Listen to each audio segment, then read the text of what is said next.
Voici une armoire à trophées bien remplie et un palmarès déjà bien garni. Non, TV17 n'est pas allé dans un club de sport, mais bel et bien dans une boulangerie. Depuis 2022, date d'ouverture de cette boulangerie à Saint-Sandre, le binôme trust les premières places des concours. Donc le premier, ça a été celui de la galette charentaise en 2023. Ensuite, il y a eu le croissant départemental où tu as fini premier. Ouais. Il y a eu le croissant régional où tu as fini premier. Après, on a fait le concours des saveurs de la Nouvelle-Aquitaine où on a présenté 3 produits. Il y en a 2 qui ont été médaillés. Et puis, tu as enchaîné avec la galette feuilletée frangipane et puis là, la chocolatine, le croissant en 2024. Aux manettes, 2 associés et amis de longue date, Samuel Coblard, chef pâtissier, et Émilie Philippot, responsable de la vente. Les 2 associés ont fait des concours l'ADN de cette boulangerie. Oui, on a toujours baigné oui, dedans. Notre ancien patron aussi, vous êtes dedans. Moi aussi, j'ai commencé avec ça. Il en a toujours fait, donc en fait, oui, on a toujours baigné dedans. Moi, je suis assez compétiteur dans l'âme, mais j'ai besoin de défis pour avancer. Sinon, je me lasse très vite. Donc, les concours, ça me permet à chaque fois de se remettre en question aussi. Puis aussi, ça permet de s'améliorer sur le produit. Parce que avant le concours, on va s'entraîner 1 mois et on va faire que ça. Donc forcément, on va améliorer le produit après au final. Donc le résultat, on sera tout le temps gagnant à participer à un concours. Que ce soit pour la galette frangipane, les pains au chocolat ou encore les croissants, chaque concours doit respecter des critères précis pour être lauréat. Donc le croissant, il y a un règlement. Donc le règlement en général, c'est faut apporter 4 croissants identiques, faut qu'ils fassent 65 grammes cuits, avec une tolérance de plus ou moins 5 grammes. Et après, il faut qu'il soit de forme courbée. Donc, pour qu'il soit le plus parfait possible. Donc, on s'entraîne, on fait plusieurs... bref, en général, je me prépare 1 mois à l'avance et je m'entraîne à les faire jusqu'à avoir un résultat qui me satisfait. Mais qu'est-ce qui fait donc la particularité des produits de cette boulangerie? Émilie et Samuel travaillent des produits locaux exclusivement. Alors déjà, la viennoiserie, elle est faite maison, ce qui est quand même assez rare. Hein.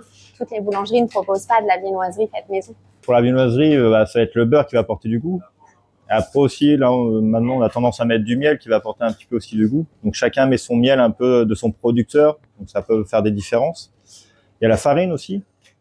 Il y a tellement de minoteries. Après, les farines 100% blé, maintenant, c'est très, très rare d'en trouver, quoi. Gagner dans une catégorie, c'est déjà fort, mais remporter des trophées dans plusieurs catégories, c'est impressionnant. Et le chef pâtissier ne veut pas s'arrêter en si bon chemin. Pour moi, dans une boulangerie-pâtisserie décorante, il y a certains produits phares. On va avoir la baguette de tradition, la viennoiserie. Et après, nous, on a la galette charentaise de notre région. Donc, c'est important de le faire. Et après, j'aimerais bien aussi, c'est qu'on fasse le flan. Parce que c'est avec ces 3 produits, on peut voir qu'il y a une bonne boulangerie. Ces distinctions apportent une vraie plus-value et un gage de qualité pour ses clients. Et le syndrome des concours semble être contagieux pour le binôme. C'est un plus. C'est un plus. C'est une reconnaissance vis-à-vis de la clientèle. Et puis, ça augmente aussi les ventes, faut le dire. Et puis, on a aussi, il y a notre équipe qui nous a rejoint dans les concours, puisqu'il y a Eva, notre apprentie pâtissière qui a fini première du département en 23 pour la brioche des rois et première de la région en 2024. Et puis, notre boulanger s'y est mis aussi. Donc, maintenant, c'est toute une équipe. Il a fini 2e pour la baguette tradition du département. Là, il y a 15 jours, 3 semaines. Le binôme est d'ailleurs la première boulangerie à proposer la seule et unique baguette entièrement label rouge depuis le 1er mars.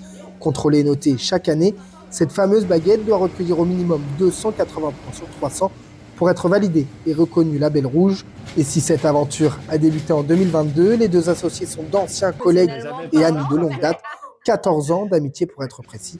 C'est aussi ce qui fait la force de cette boulangerie saint-sandraise. On travaillait déjà ensemble, nous, avant. Donc, on était collègues de boulot à la boulangerie Jean-Claude Chisson à La Rochelle. Et c'est au moment où il voulait reprendre sa retraite.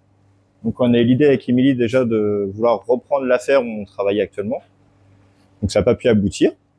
Donc, après, on a continué nos recherches. Et après, c'est notre commercial de la minoterie Bourseau qui nous a montré cette boulangerie qui était en vente. Et du coup, énorme coup de cœur. Et puis, vu qu'Émilie aussi est de Saint-Sandre, elle a été faite pour nous.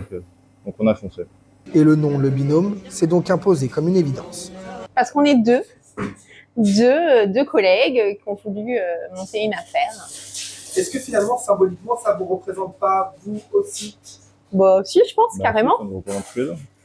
Et aussi, on voulait Ouais. mettre le point oui qu'on n'est pas un couple, quoi, parce que souvent, les boulangers-pâtissiers, c'est souvent le mari et la femme. Ouais.